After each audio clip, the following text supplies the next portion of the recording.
लोकसभा चुनाव का जो औपचारिकता है उसका प्रथम चरण का जो नामांकन की प्रक्रिया है वो अब समाप्त हो गई है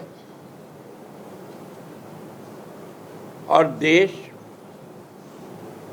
में चुनाव की जो आचार संहिता कुछ दिन पहले से लागू थी अब चुनाव के प्रक्रिया में आ गई। इस बीच में सुप्रीम कोर्ट का जो ऐतिहासिक फैसला आया इलेक्टोरल बॉन्ड पर और विपक्ष पर जो ईडी के छापे पड़े कार्रवाई हुई, नेताओं को जेल के अंदर किया गया, चुनाव में हार का डर इस प्रकार का है कि अब तो विपक्ष के प्रत्याशी के नाम की घोषणा होती है तो तुरंत ईडी उसके दरवाजे पर पहुंच जाती है। ये हम लोगों को कल महाराष्ट्र में देखने को मिला। बहुत सारे साथी पूछेंगे आप लोग कब प्रत्याशी की घोषणा करेंगे, तो इसलिए मैं आगाम कह दे रहा हूं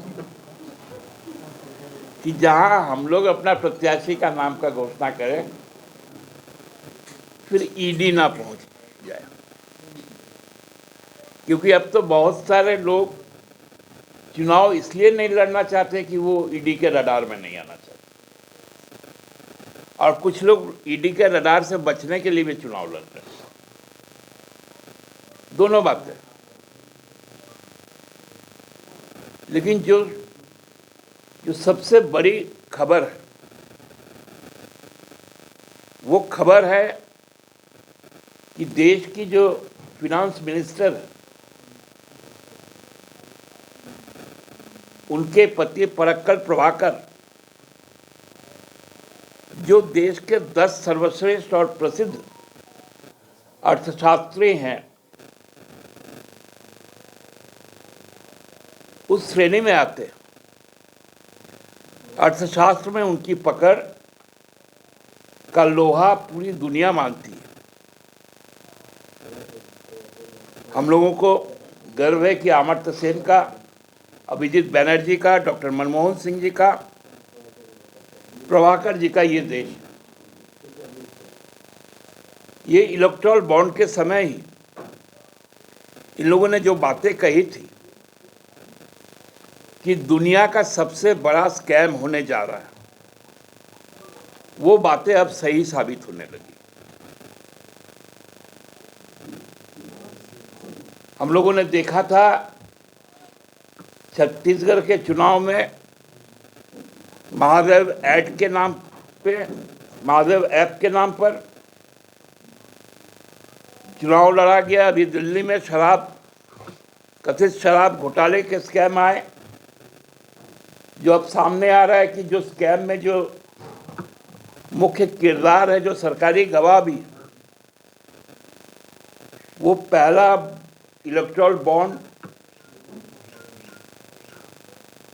खरीदकर टीडीपी को देता है, जो भाजपा के सहयोगी है। दूसरी बार बॉन्ड खरीदकर बीआरएस को देता है। और जब शराब कांड को रचा जाता है और एक लोकतांत्रिक सरकार और पार्टी को समाप्त करने के लिए उसको हथियार के तौर पे लेती है, तब वो 55 करोड़ रुपया भाजपा को देती है।